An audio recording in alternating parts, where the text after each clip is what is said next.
بسم الله الرحمن الرحيم. waxaan rabaa inaan ka jawaabo shirkadaadka ay ku qabteen hoteelka Gacayte dawladdu arintaas ay kaga hadlayeen BSF sida ula socotaanba ciidanka BSF wuxuu ka soo guuray galgala iyo Sugure sababta ugu soo guurana waa idin sharxaya mudooyinka dambe dawladdu waxay lagu gooynay loo soo direysay ciidamo fara badan oo ay jidgooyooyin iyo hujuun iyo caburun ay lagu waday ciidanka BSF waxa loo soo diray ciidamo la dhigay jidka Sodonka madaxtooyada laag iyo meelaha la midka ah si ciidanka BSF ee furmaha jiray kuwa boosaas degan loo kala gooyo waxa dhacday in gaarigu ka soo baxay taganika ah magaalada xarunta Sugure ee difaaca Sugure gaarigaas soo waday nin xanuunsan markuu marayo controlka boosaasood waxa loo sameeyay jidgooyo ma gudbisida lagu yiri ciidankii waa yaabay sababtaan ugu gudbeen maxay tahay markay yiraahdeen ka bacdi wada hadal kadib waa la sii daayay ciidanka BSF ee furmaha jiray markii ogaadeen gaarigii ninka xanuunsan sidoo la celiyay ay kala ogaadeen in xaruntii magaalada Boosaasood ciidamo lagu caburiyay bay waxay ka soo baxeen galgala iyo Sugure ciidankaas lagu caburiyay Boosaaso xerada ku taala oo taliska BSF-na waxa la dhigay galgala meesha magaceeda laag isa saaraha madaxtooyada jidka Sodonka iyo meelaha lamida sidaas darteed shacabka Puntland wuxuu wada ogsoon yahay ciidanka BSF inay ahaayeen kuwii muddada faraha badan ee xilliga dheer ka difaaciyay dalka cadawgaas oo ahaa argagixisada al-shabaab iyo daacish ee degan buuraleyda Calmadow iyo Calmiskaad sidaas darteed uma dulqaadan karra anagu in ciidamada ku soo caburiyo anagoo ah halgamayaashii dalka difaaciyay oo u dagaalamayay inta markii ciidankaas halkaas yimid waxay ku soo laabteen xarumahoodii waxay si maxalliye u degan yihiin deegaamadii ay ku lahaayeen magaalada Boosaasood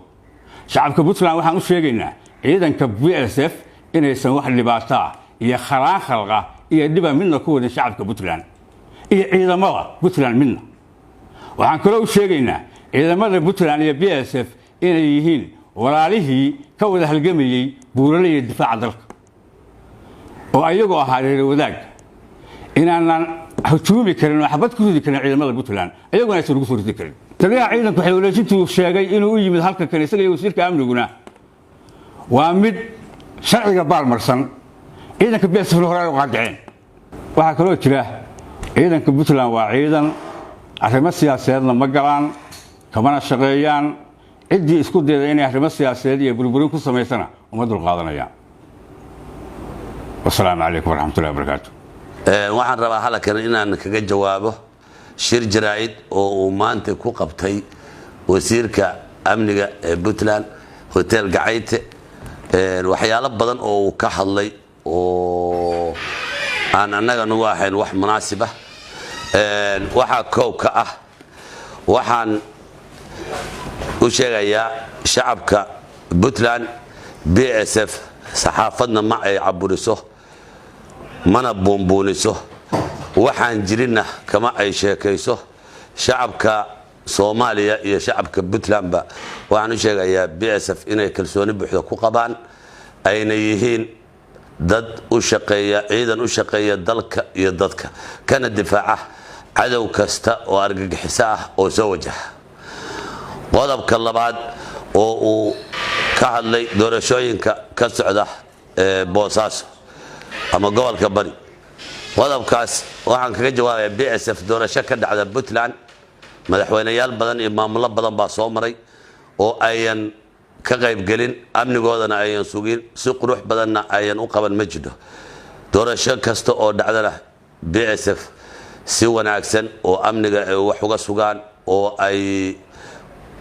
si walba shacabka iyo dadka la dooranayo iyo kulliba ay ku qanacsan yihiin ayay uga shaqeyn jireen haatana ay diyaar u yihiin anagu doorashada ka socota Boosaaso cidda khalkhalka ku wada anaga ma aha waa wasiirka amniga ruuxiisa ciidamo badatay wuxuu soo dhaway magaalada awalna ciidamo hore oo buuxay ayaa jiro ka buuxay ciidan BSF ciidan BMBF ciidanka booliska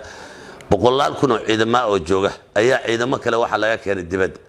laakiin ma ayan ahayn ciidamada dibadda laga keenay ciidamo loo wado doorashooyin ama amniga doorashooyinka in lagu sugo shacabka Puntland BSF inayan siyaasadna gelin ciidan ku milma siyaasadda ama siyaasad ka shaqeeyana ahayn waxa ay dawladda Puntland ku raacaysaa agaasimihii hore ee BSF oo wuxuu ku jiraa siyaasadda Puntland isaguna min xoog wax ku doonay ma ahan waa nin shacabka Puntland oo dhan ay ogol yihiin in marka waxyaalo siyaasad ah lagu baabiyo laguna la dagaalamo ciidanka BSF oo ah ciidanka kaliya ee difaaca cadawga al-shabaab iyo daacish iyo cid kastoo argixisa oo Puntland ku soo duusha qodobka saddexaad oo aan ka hadlayo waxa weeye ciidanka Puntland iyo ciidanka BSF waa dad walaalo ah isna yaqaan mudooyin badanna wada galay dagaalo ma aanu ahayn anagu kuwa ciidanka Puntland isku baabiin lahaa cida wada in ciidamada ay iska hor keento oo meel walba ciidanka dhigtay oo jidka sodonka madaxtooyada bundajiifta hubaalka shaysa ilaa laag ilaa iyo kantaroolka oo la yiri ciidamada BSF ma ay gudbi karaan xaqna uma socon karaan horeyna uma socon karaan cid amarka bixisay waa dawladda Puntland cid kasta ha u bixiso ama taliyaha daraawiishta oo maanta shir jiraad ka hadlaya ha bixiyo ama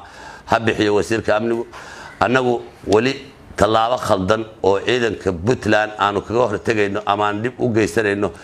kamana bixin amarka kuma aan bixin mana aanan samayn shacabka Puntlandna ma aanu rabno inaanu inta ileego waxyeelaa aan u geysano waxaan u sheegayaa shacabka ummadda Soomaaliyeed iyo shacabka Puntland ciidanka BSF wuxuu ahaa ciidanka kaliya ee ka shaqeeya la dagaalanka argagixisada Soomaaliya baa loo oran karaa xataa laba oran karo Puntland sida la ajligeed sanad iyo 3 bilood ciidanka Mareykanka ay wada shaqeyn jireen waa ay ka tageen ciidanka BSF kaliya ayaa wuxuu ku soo haray goobihiisa shaqada ee Puntland inta uu shaqeynayana sanad iyo 3 bilood maalin shaqadu inay sii laba laamato maahan dib dhac kuma u sanima waxa dhacday dagaalo badan oo ciidanka BSF galay oo daacish iyo al-shabaab labada ay dagaalo la galay rag kaga dhintay rag kaga dhaawacmay jeelkii baa jiray isna dagaalkiisa ay galeen oo ay shacabka Puntland og yihiin si ula dagaalameen cadawga soo weeraray Boosaaso oo jeelka soo weeraray daacish baa la aaday oo labada nin oo wasiirka amniga iyo taliyaha daraawiishta oo maanta shirka jiraayid qabtay